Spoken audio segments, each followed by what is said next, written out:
Bismillahirrahmanirrahim. Assalamu alaikum to everyone. Welcome to online class of Financial Statement Analysis and Valuation. Today we are conducting our 29th lecture. I am your instructor Sayyida Arujna. Class, in today's lecture we will discuss about the financial decision making. As you know that after making all the types of analysis using all the financial statements, we ultimately have to make the decisions. So what sort of decisions we are going to make in businesses, and we will briefly discuss all this. Class, जैसा कि आपको recall करें अगर first lecture में, तो हमने first lecture में इस पिक्चर को डिस्कस किया था जहां पे इस सारे प्रोसेस का समरी है इस पिक्चर के अंदर कि सबसे पहले आप फाइनेंशियल, आपका जो बिजनेस आप स्टार्ट करते हैं, आप फाइनेंशियल ट्रांजैक्शंस होती हैं तो आप उनको डॉक्यूमेंट करते हैं, फिर आपकी फाइनेंशियल स्टेटमेंट्स बनती हैं, फिर उन स्टेटमेंट्स का एनालिसिस करते हैं। उस एनालिसिस के अंदर कंपैरेटिव एनालिसिस भी, horizontal, vertical, common size, trend analysis, year to year analysis, उसकी percentages, then we do the ratio analysis, सारी डिफरेंट टाइप्स की रेशियोज जो हैं वो कैलकुलेट की जाती हैं। फिर हम कैश फ्लो एनालिसिस करते हैं, फ्री कैश फ्लो एनालिसिस करते हैं, डिस्काउंटेड फ्यूचर फोरकास्टिंग के लिए हम डिस्काउंटेड कैश फ्लो एनालिसिस करते हैं। सो ये सारी वैल्यूएशन टेक्निक्स अप्लाई करके हम जो हमारे पास रिजल्ट आता है उसको हम एनालाइज करते हैं, उसको इंटरप्रेट करते हैं और सारी एडिशनल इंफॉर्मेशन को गैदर करते हैं, and then finally we will make decision.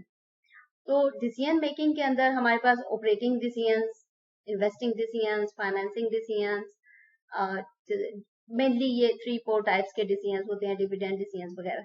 और फिर हम उन डिसीजंस की implementation, and then we will observe the results कि हमारे डिसीजंस कितने अच्छे हैं या कितने बुरे हैं, and accordingly we alter our decisions in next time के अंदर, नेक्स्ट ईयर के अंदर हम उसको ऑब्जर्व करते हैं, अपनी परफॉर्मेंस के अंदर उन डिसीजंस का कितना कंट्रीब्यूशन है उसको चेक करते हैं, and accordingly and this process goes on and on.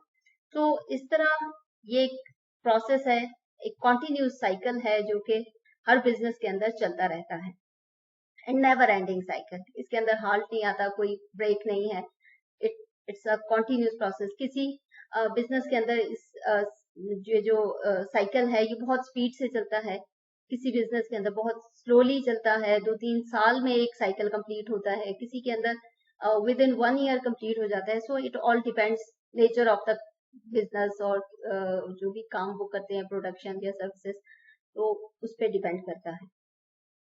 Financial decision making basically it's a process, और इस प्रोसेस के थ्रू आप ऐसे डिसीजंस लेते हैं जो आपके बिजनेस की लाइबिलिटी से रिलेटेड, आपके बिजनेस के एसेट से रिलेटेड, आपके बिजनेस की इक्विटी से रिलेटेड होते हैं। इस तरह कह लें जैसे आपकी स्टेटमेंट ऑफ फाइनेंशियल पोजीशन, उसके अंदर जो 3 मेन कंपोनेंट्स हैं, एसेट, लाइबिलिटीज एंड इक्विटी, तो इन तीनों से रिलेटेड जितने भी डिसीजंस होंगे वो आपके फाइनेंशियल डिसीजंस होंगे। And we set a financial goal, जहां पे हम एक टारगेट सेट करते हैं कि हम इस साल इस बिजनेस ने इतनी परफॉर्मेंस देनी है in form of income, in form of profit, in form of revenue, in form of sales turnover, etcetera etcetera. तो और प्रोडक्शन के अलग से टारगेट्स होते हैं, तो उन टारगेट्स को मीट करने के लिए हमें फाइनेंशियल डिसीजंस लेने पड़ते हैं। ऑब्वियसली अगर हम अपनी प्रोडक्शन के लिए कोई टारगेट सेट करेंगे तो उसके अकॉर्डिंगली हमें फाइनेंसेस चाहिए, उस फाइनेंसेस से हम इन्वेंट्री परचेज करेंगे, रॉ मटेरियल परचेज होगा, और कोई एसेट्स, कोई फिक्स एसेट रिक्वायर्ड है, कोई फैक्ट्री, कोई मशीनरी, तो वो चीज परचेज होगी, तब जाके आपकी प्रोडक्शन होगी, एंड अल्टीमेटली उस प्रोडक्शन का आउटकम आप सेल्स, और सेल्स का देन सेल्स रिटर्न या रेवेन्यू आप अर्न करेंगे। So that's how every company, every firm has to go through this process to achieve their financial goals। अपने टारगेट्स को सेट किया जाता है और फिर अकॉर्डिंगली उनको मीट करने के लिए ये सब डिसीजंस लेने पड़ते हैं। टाइप्स ऑफ फाइनेंशियल डिसीजंस, अगर तो आपके डिसीजंस बेसिकली तो इनको हम long term and short term के अंदर डिवाइड करते हैं। तो लॉन्ग टर्म डिसीजंस वो डिसीजंस हैं जो आपके long term nature, like 5 years 10 years तक के डिसीजंस हैं, तो उनको फिर उनके लिए फिर जो फाइनेंसेस आप अरेंज करेंगे वो भी उस लेवल के होंगे। लाइक डेट जो है वो आपका 5 ईयर तक का होगा, 10 ईयर्स तक का होगा, अकॉर्डिंगली उसकी अमाउंट भी ज्यादा होगी। और अगर आप उसकी इन्वेस्टमेंट की साइड पे देखें तो उसकी हैवी इन्वेस्टमेंट होगी, कैपिटल नेचर की इन्वेस्टमेंट होगी, तो उसकी इन्वेस्टमेंट भी लाइक फिक्स इन्वेस्टमेंट होगी। उसका जो रिटर्न है वो आपको लॉन्ग टर्म नेचर के अंदर रिटर्न उसका मिलेगा एंड लॉन्ग लास्टिंग रिटर्न उसका होगा। तो शॉर्ट टर्म फाइनेंशियल डिसीजंस जो हैं वो आपके करंट नेचर के डिसीजंस हैं, विद इन 1 ईयर के डिसीजंस हैं। समटाइम आपको इमीडिएटली डिसीजंस लेने पड़ते हैं। आपके ऑपरेशनल नेचर के जो डिसीजंस हैं, ऑपरेशनल प्रोसेस से रिलेटेड, आपकी इन्वेंट्री, आपकी प्रोडक्शन की मार्केट में डिमांड बढ़ गई तो आपको ज्यादा आपकी प्रोडक्ट की डिमांड बढ़ गई तो आपको ज्यादा प्रोडक्शन करनी पड़ेगी अदर देन नॉर्मल डेज। तो अगर प्रोडक्शन ज्यादा करनी पड़ेगी तो आपको रॉ मटेरियल ज्यादा चाहिए, इन्वेंट्री ज्यादा चाहिए, तो उस इन्वेंट्री का इमीडिएटली अरेंजमेंट कराना वो आपकी वर्किंग कैपिटल नेचर की डिसीजन मेकिंग है कि उसको आपने इमीडिएटली अरेंज किया।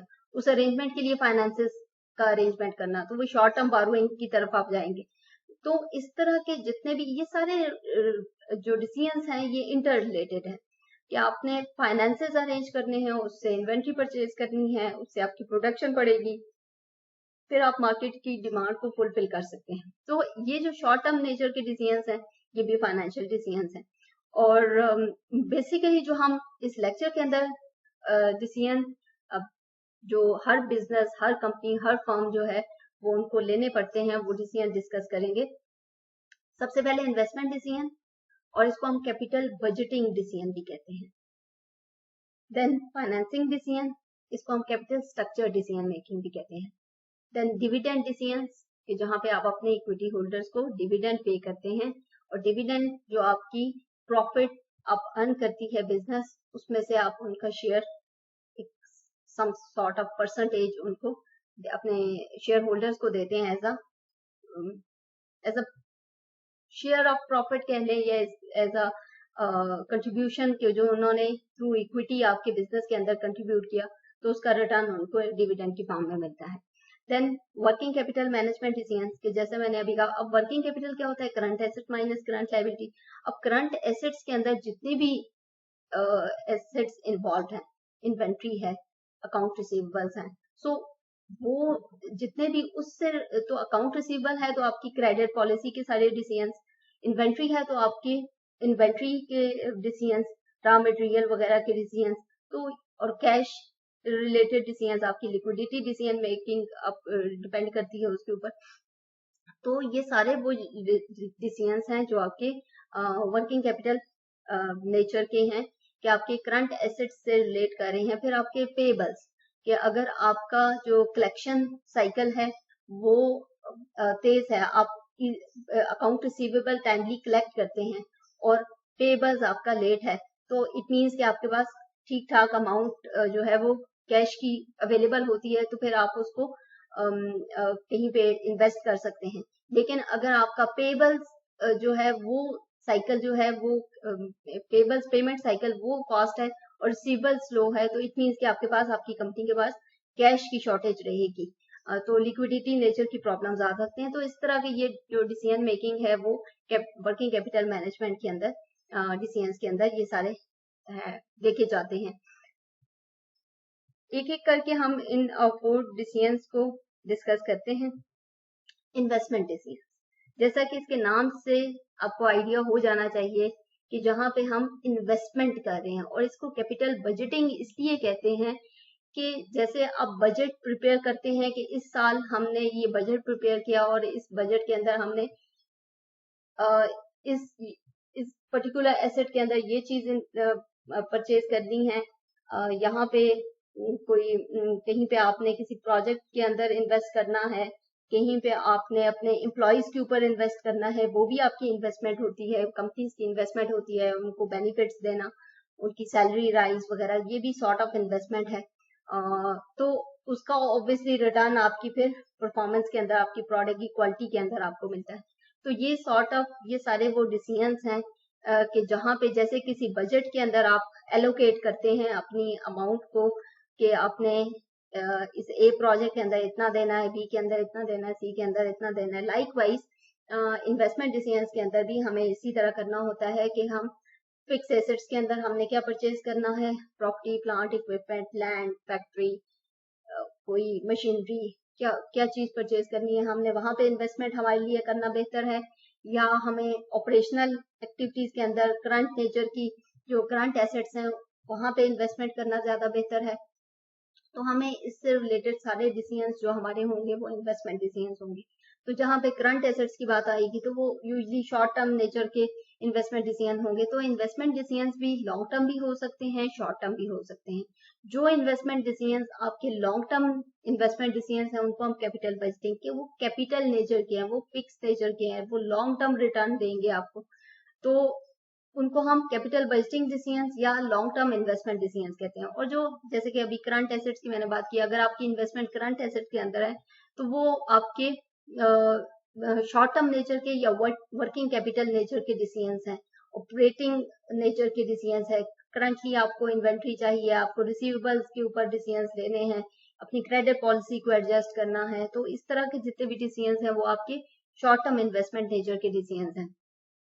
तो इन्वेस्टमेंट डिसीजंस के अंदर आपको ये ध्यान रखना होता है कि आप अगर लॉन्ग टर्म इन्वेस्टमेंट्स कर रहे हैं तो आपने बहुत केयरफुली अपनी इन्वेस्टमेंट्स करनी है, अदरवाइज आपका, क्योंकि वो फिक्स नेचर की है, वो उसका रिटर्न इतनी जल्दी आपको नहीं मिलेगा, और वो आपकी इन्वेस्टमेंट वंस अगर वो फेल हो गई तो आपका बिजनेस जो है वो फेल हो सकता है। और जो वर्किंग कैपिटल नेचर के डिसीजंस हैं या शॉर्ट टर्म इन्वेस्टमेंट के डिसीजंस हैं वो आपकी कंपनी की लिक्विडिटी, जैसे अभी मैंने बात की थी एग्जांपल देके, अकाउंट रिसीवेबल, अकाउंट पेएबल्स का आपका अगर साइकिल्स जो है वो मैच नहीं कर रहे तो आपको लिक्विडिटी क्रंच हो सकता है, कंपनी जो है वो उसको लिक्विडिटी प्रॉब्लम्स हो सकती हैं, और कंपनी की जो करंट नेचर की प्रॉफिटेबिलिटी है, परफॉर्मेंस है, वो अफेक्ट हो सकती है। तो ये टू टाइप्स इन्वेस्टमेंट डिसीजंस के अंदर, फर्दर लॉन्ग टर्म इन्वेस्टमेंट भी, शॉर्ट टर्म इन्वेस्टमेंट भी। लॉन्ग टर्म इन्वेस्टमेंट को कैपिटल बजटिंग इन्वेस्टमेंट या डिसीजन मेकिंग कहेंगे, और जो शॉर्ट टर्म होगी उसको वर्किंग कैपिटल नेचर की डिसीजन मेकिंग कहेंगे। तो दोनों टाइप की इन्वेस्टमेंट जो है वो हम इन्वेस्टमेंट डिसीजंस के अंदर ये दोनों टाइप की इन्वेस्टमेंट्स आ जाएंगी। अब स्कोप क्या है इन्वेस्टमेंट डिसीजंस का? आप अपना बिजनेस को आपने इन्वेस्टमेंट करनी है तो कहाँ एक्सपेंशन करनी है, अपने बिजनेस को एक्सपेंड कर सकते हैं। एक ब्रांच है, 2 ब्रांचेस बना सकते हैं। अगर आपका किसी एक सिटी के अंदर आप रिस्ट्रिक्टेड हैं तो आप दूसरी सिटीज के अंदर भी जा सकते हैं। Diversify of the business, diversification करना, अपने बिजनेस को फर्दर एक्सपेंड करना। कुछ बिजनेसेस जो होते हैं वो अपने सप्लाई चेन को परचेज कर लेते हैं, लाइक जो अपने आपके सप्लायर्स हैं उनको परचेज कर लेना, आपके जो डिस्ट्रीब्यूटर्स हैं जो डाउन साइड पे आपकी जो बिजनेस की चेन है उसके अंदर है तो आप उनको परचेज करते हैं, डिस्ट्रीब्यूटर्स को परचेज कर लेना, तो आप अपने बिजनेस को इस तरह डाइवर्सिफाई कर लेते हैं। देन प्रोडक्टिविटी इंप्रूवमेंट, अपनी प्रोडक्ट्स की क्वांटिटी को इंप्रूव करना, प्रोडक्टिविटी को इंप्रूव करना, जो उसका, क्योंकि जब आप अपनी मार्केट को इनहेंस करते हैं तो फिर आपको ज्यादा प्रोडक्ट बनानी पड़ती है, तो प्रोडक्टिविटी को इम्प्रूवमेंट के ऊपर जो डिसीजंस है वो आपके इन्वेस्टमेंट डिसीजंस के अंदर आते हैं। प्रोडक्ट इंप्रूवमेंट मींस कि क्वालिटी ऑफ द प्रोडक्ट को इम्प्रूव करना। आप अपनी प्रोडक्ट की क्वालिटी इंप्रूव करेंगे तो ऑब्वियसली उसकी डिमांड बढ़ेगी मार्केट में और आपकी सेल्स ज्यादा होंगी। देन रिसर्च एंड डेवलपमेंट, आप अपने बिजनेस का रिसर्च एंड R&D जितना एक्सपेंड करेंगे, उसके अंदर जितनी ज्यादा आप उसके ऊपर वर्किंग करेंगे उतना ज्यादा आपकी जो मार्केट डिमांड है वो आपकी प्रोडक्ट्स की के साथ मैच करेगी, तो वो मैच करेगी तो आपकी सेल्स अच्छी होंगी, आपका प्रॉफिट अच्छा होगा। Then acquisition of the assets, आप कोई एसेट्स परचेज कर सकते हैं, अक्वायर कर सकते हैं, टेंजिबल हो या इंटेंजिबल हो, फिक्स हो या करंट नेचर हो, बट आप इन्वेस्टमेंट करते हैं एसेट्स के अंदर, उसके अंदर PPEs आ जाते हैं, प्रॉपर्टी, प्लांट, इक्विपमेंट वगैरह, और इंटेंजिबल में गुडविल, ब्रांड नेम, कॉपीराइट्स, ये सब चीजें जो हैं ये आ जाएंगी आपके इंटेंजिबल एसेट्स के अंदर। मर्जर एक्विजिशन कर सकते हैं, आप ऐसी कोई कंपनी परचेज करें कि आपको आफ्टर ऑल द एनालिसिस आपको लगे कि ये कंपनी के साथ अगर आप मर्जर कर जाएंगे तो आपका बिजनेस जो है वो उसकी परफॉर्मेंस बेहतर हो जाएगी। समटाइम टेक्नोलॉजी बेस के ऊपर आप मर्जर करते हैं। अगर किसी कंपनी का प्लस पॉइंट ये है कि वो टेक्नोलॉजी में आ गया है तो आप उसके साथ मर्जर करते हैं। किसी कंपनी का मार्केट शेयर अच्छा है तो आप उसके साथ मर्जर करते हैं। सो डिफरेंट इसकी जो प्लस पॉइंट्स होते हैं उनकी बेस के ऊपर आप मर्जर करते हैं। तो मर्जर एक्विजिशन कर सकते हैं आप। अक्वायर करना, प्रॉपरली आप किसी कंपनी को परचेज कर लें उसको एक्विजिशन कहते हैं, लेकिन अगर आप 50-50 की शेयरिंग करके करें तो फिर वो मर्जर होगा। स्टार्टिंग अ न्यू फैक्ट्री और द सेल ऑफिस, ऑब्वियसली वो आपकी बिजनेस एक्सपेंशन के अंदर आ जाता है। इंट्रोड्यूसिंग न्यू प्रोडक्ट लाइन, अगर आप किसी एक प्रोडक्ट के अंदर है तो आप एडिशनल प्रोडक्ट लाइन के साथ उसको लॉन्च कर दें। अगर आप फॉर एग्जांपल ड्रेसेस के अंदर हैं तो साथ में आप परफ्यूम्स का एडिशनल प्रोडक्ट लॉन्च कर दिए। परफ्यूम्स है तो मेकअप लॉन्च कर दिया, मेकअप है तो शूज लॉन्च कर दिए। तो इस तरह एडिशनल न्यू प्रोडक्ट जो है वो आप सेम ब्रांड सेम बिजनेस के अंदर आप लॉन्च कर सकते हैं। तो इस तरह ये सारे आपके हो गए इन्वेस्टमेंट डिसीजंस के ऑप्शंस, जो कि हर कंपनी अकॉर्डिंगली जिस सेक्टर के अंदर वो होती है, जिस इंडस्ट्री का वो पार्ट होती है, अकॉर्डिंगली वो ऑप्ट कर सकती है। Factors affecting the investment decisions, there are different factors जो कि आपके इन्वेस्टमेंट डिसीजंस को अफेक्ट कर सकते हैं। First of all, cash flow of the project. जब आप इन्वेस्टमेंट डिसीजंस करते हैं, अभी हमने रिसेंटली डिस्काउंटेड कैश फ्लो जब पढ़ रहे थे तो हमने बात की थी कि हमारे पास different opportunities at the same time simultaneously available होती है और हमने बेस्ट प्रोजेक्ट को सिलेक्ट करना है, बेस्ट अपॉर्चुनिटी को सिलेक्ट करना है जिससे हमें बेहतर रिटर्न मिले और जल्दी रिटर्न मिले, और ताकि हमारा प्रॉफिट, ऑब्वियसली हर बिजनेस का जो अल्टीमेट एम है तो वो प्रॉफिट अर्निंग है। तो हमें ज्यादा से ज्यादा प्रॉफिट, हमने बेस्ट अपॉर्चुनिटी को अवेल करना है, उसको सिलेक्ट करना है। तो जहां से हमें कैश रिसीट्स बेहतर मिलेंगी वहां उसको हमने प्रेफरेंस देनी है। ऐसा प्रोजेक्ट जो कि हम जिसको हम आफ्टर ऑल द एनालिसिस हम सिलेक्ट करते हैं कि वहां से हमें रिटर्न जल्दी मिलेगा, तो हम ऑब्वियसली उसको सिलेक्ट करेंगे। So cash flow of the project depend करता है। अगर आपको हाई रिटर्न मिल रहा है किसी प्रोजेक्ट पे लेकिन आफ्टर 5 ईयर मिलेगा, तो ये जो शुरू के 5 साल में जो आपकी आप पे अपॉर्चुनिटी कॉस्ट पड़ेगी, तो वो जो आपको 5 साल के बाद मिलेगा वो इतना इफेक्टिव नहीं है। इंस्टेड के जो आपको टाइम टू टाइम हर साल कुछ ना कुछ मिलता रहे। तो ये आप सारी इसको एनालाइज करके इसकी कॉस्ट बेनिफिट देख के फिर आप सिलेक्ट करते हैं प्रोजेक्ट, और एनालिसिस टेक्निक सारी हमने पढ़ ली इसके ऊपर। रेट ऑफ रिटर्न कि जो आपका एक्सपेक्टेड रेट जो प्रपोज किया जाता है उस प्रोजेक्ट के लिए, जैसे अभी रिसेंटली हम डिस्काउंटेड कैश फ्लो की बात कर रहे थे, तो उसका डिस्काउंट रेट या इफेक्टिव जो रेट के आप एक्सपेक्ट करते हैं कि ये आपको प्रपोज होता है कि ये आपको इस प्रोजेक्ट के ऊपर मिलेगा, तो उसके ऊपर डिपेंड करता है। क्योंकि आपने उस प्रोजेक्ट के अंदर पैसा लगाना है, अभी इन्वेस्टमेंट करनी है, तो वो डिपेंड करता है कि किस रेट पे आपको रिटर्न मिलेगा। Then investment criteria in what, जहाँ पे बहुत सारे इन्वेस्टमेंट प्रोजेक्ट्स होते हैं, फिर वहां पे हम डिफरेंट कैपिटल बजटिंग टेक्निक्स लगाते हैं, और जैसे कि नेट प्रेजेंट वैल्यू एनपीवी हम अप्लाई करते हैं। इसके अलावा हम DCF required rate of return, ये सारी टेक्निक्स हम लगाते हैं, और इसके अंदर हम इंटरेस्ट रेट की बेस के ऊपर हम प्रोजेक्टेड कैश फ्लोज को वैल्यूएट करते हैं, और फिर देखते हैं कि हमें क्या उसका रिटर्न मिल रहा है, कितने % पे मिलेगा और कितनी जल्दी मिलेगा, ये भी देखते होते हैं कि हमें, और जिसका जितना ज्यादा हमें रिटर्न मिलेगा फिर अकॉर्डिंगली हम उसको उस प्रोजेक्ट को सिलेक्ट करते हैं after all the evaluation, after all the analysis.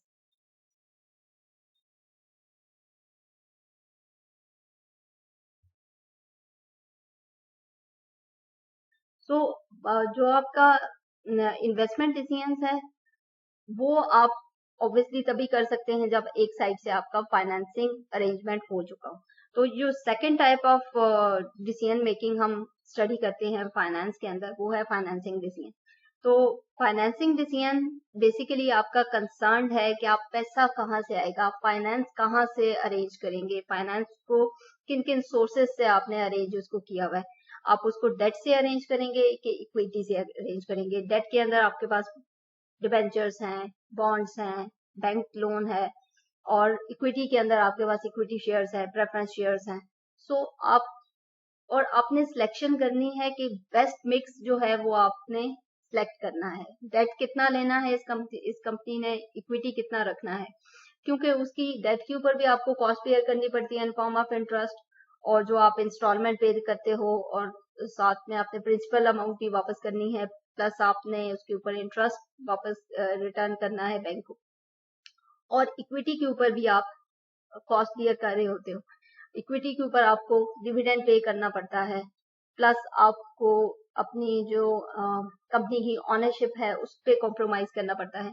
सो ये सारे डिसीजंस जो हैं, जहाँ पे आप ये डिसाइड करते हो कि आपने बिजनेस के लिए पैसा कहाँ से लेके आना है, ये आपके फाइनेंसिंग डिसीजंस कहलाते हैं, और ये आपकी कैपिटल स्ट्रक्चर डिसीजंस भी इनको हम कहते हैं। कैपिटल स्ट्रक्चर लाइक के एक जो ऑनर्स, अब दो ऑप्शन है, ऑनर्स का फंड लाइक इक्विटी और बॉर्डर फंड जो कि लोन या डेट होता है। तो ये दो ऑप्शंस ही अवेलेबल है फाइनेंसिंग डिसीजंस के अंदर। फाइनेंसिंग ऑप्शंस ही हमारे पास ये है। तो इसके ऊपर हमें कॉस्ट पेयर करनी पड़ती है, डेट हो तब भी कॉस्ट पेयर करनी पड़ती है, इक्विटी हो तब भी कॉस्ट पेयर करनी पड़ती है। लेकिन जो हम बॉर्डर्ड मनी, जो हमारा डेट होता है, जो हम कर्ज लेते हैं, लोन लेते हैं, तो उसके ऊपर हम पीरियोडिकली हमें इंटरेस्ट पे बैक करना पड़ता है। उसका जो एक सर्टेन परसेंटेज लगाई होती है आपके लोन के ऊपर, वो आपको पे बैक करनी पड़ती है, प्लस आपको इंस्टॉलमेंट भी पे बैक करनी पड़ती है। तो इसको हम फाइनेंशियल रिस्क की कैटेगरी में रखते हैं। इन केस अगर आप वो पे बैक नहीं कर सकते तो आपका बिजनेस एट स्टेक हो सकता है, आपकी कंपनी जो है वो इंसॉल्वेंट हो सकती है, बैंकरप्ट हो सकती है, आपको इंसॉल्वेंसी का टैग लग सकता है। सो काफी फिर मुश्किलात होती हैं कंपनीज के लिए जो अपने लोन्स को रीपे नहीं कर पाते। सो फाइनेंसिंग डिसीजंस लेने के लिए दो बहुत इंपॉर्टेंट क्वेश्चन है कि आपने कैपिटल जो है वो कितना लेना है, कहाँ से लेना है, ये भी एक क्वेश्चन है, लेकिन कितना लेना है। हम इस तरह भी नहीं कर सकते कि हम डेट लेके उसको रख दें, क्योंकि कॉस्ट तो हम बेयर कर रहे हैं, उसके ऊपर हमने इंटरेस्ट पे करना ही करना है। तो हमने ये भी डिसीजन का पार्ट है कि आपने कितनी अमाउंट लेनी है, आपको जितनी उस प्रोजेक्ट के लिए जितने इन्वेस्टमेंट की जरूरत है आप उतनी अमाउंट लेंगे, उससे ज्यादा नहीं लेंगे। ज्यादा लेंगे तो फिर आपको उसकी उतनी ज्यादा कॉस्ट बेयर करनी पड़ेगी। सो जितना भी आपके पास अवेलेबल प्रोजेक्ट्स हैं जिसके अंदर आपने इन्वेस्टमेंट करनी है, तो उस इन्वेस्टमेंट के लिए जो आपको पैसा चाहिए उसके लिए अपने अकॉर्डिंगली इवेल्युएट करना है कि आप इतनी इन्वेस्टमेंट करेंगे तो आपको इतना रिटर्न मिलेगा। फिर आप उसके अंदर प्रोजेक्ट सेलेक्ट करते हैं, अकॉर्डिंगली आप फाइनेंसेस अरेंज करते हैं और फिर इन्वेस्टमेंट करते हैं। और सेकेंडली आपका जो इम्पोर्टेंट क्वेश्चन है कि बेस्ट मिक्स क्या है। अगर आप किसी प्रोजेक्ट के अंदर इन्वेस्टमेंट कर रहे हो, आपको पैसा चाहिए, तो क्या वो पैसा होली सोली डेट से होगा या इक्विटी से होगा, या certain percentage of equity and certain percentage of debt आप रख के बेस्ट मिक्स उसको करके, तो फिर आप लाइक 30% इक्विटी से लेंगे, 70% डेट से लेंगे, तो आपके जो अमाउंट आएगी वो उसको आपने इन्वेस्ट करना है। या आप 100% इक्विटी पे रिलाई करते हैं या 100% डेट के ऊपर, तो डिपेंड करता है कि आपको जो आपकी कंपनी को सूटेबल होगा, अकॉर्डिंगली आप वो सिलेक्ट करेंगे और फाइनेंसिंग करेंगे। इसमें डिफरेंट फैक्टर्स हैं, जैसे इन्वेस्टमेंट डिसीजंस को अफेक्ट कर रहे थे, इसी तरह फाइनेंसिंग डिसीजंस को भी डिफरेंट फैक्टर्स अफेक्ट करते हैं। सबसे पहले तो कॉस्ट, ऑब्वियसली जो आप डेट लेते हैं या इक्विटी, तो आपको कॉस्ट पे करनी पड़ेगी, और जिस पे आपको बहुत चीप कॉस्ट हो, जहाँ पे आपका इंटरेस्ट रेट फॉर एग्जांपल कम है, आप डेट की तरफ जाएंगे। ये आपके डिपेंड करता है आपकी उस कंट्री की मॉनेटरी पॉलिसी, उस पर्टिकुलर टाइम फ्रेम के अंदर, जहाँ पे इंटरेस्ट रेट अगर आपका जो सेंट्रल बैंक है वो इंटरेस्ट रेट कम कर देता है, तो आप ऑब्वियसली फिर डेट की तरफ जाते हैं। फिर कहते हैं कि आप rather than compromising on your ownership in the company through equity, आप डेट की तरफ जाते हैं और आप लो इंटरेस्ट पे कर्जा लेते हैं, लोन लेते हैं बैंक से, और फिर उसकी इन्वेस्टमेंट करते हैं। तो cost of the debt in form of interest वो बहुत मैटर करती है। सेकंड, रिस्क, कि आपको डेट पे ज्यादा रिस्क है, इक्विटी पे ज्यादा रिस्क है, तो ये कंपनी ने खुद इवेल्युएट करना है, एनालाइज करना है कि उसको डेट के ऊपर ज्यादा कॉस्ट, अब जिसका कॉस्ट ज्यादा बेयर करनी पड़ेगी उसका रिस्क भी ऑब्वियसली उसका उतना ज्यादा होगा। तो जहां पे अगर आपको लगे कि जो बोरोड फंड है, जो लोन लेना है, वो आपके लिए ज्यादा रिस्की है, मीन्स कि आप उसको पे बैक नहीं कर पाओगे, तो आपकी कंपनी बैंकरप्ट हो सकती है, तो वो ज्यादा रिस्की है। अगर आप अपनी जो on as compare to equity side पे देखेंगे जहां पे ऑनर्स फंड या इक्विटी है, तो वहां पे एज सच बैंकरप्सी का कोई आपको रिस्क नहीं है। तो फिर आप प्रेफर करते हो कि आप इक्विटी साइड पे चले जाओ, आप लोन नहीं लेते हो। लेकिन कुछ कंपनीज इतनी अच्छी वेल ऑफ होती हैं कि उनके रिटर्न्स इतने स्मूथली आ रहे होते हैं, उनकी जो इन्वेस्टमेंट्स होती हैं, जो सेल्स होती हैं, तो उनकी इनकम जनरेशन और रिटर्न्स इतने अच्छे होते हैं कि वो इजीली अपने डेट को पे बैक कर लेते हैं, और स्टिल उनके पास कुछ जो अमाउंट बचती है उसको वो एज अ प्रॉफिट एंजॉय करते हैं, और कंपनी के अंदर उसके री इन्वेस्टमेंट करते हैं, अपने शेयर होल्डर्स को खुश रखते हैं, उनको डिविडेंड पे करते हैं। सो इस तरह कंपनीज जो हैं वो डेट इक्विटी का बैलेंस रख के चलती हैं।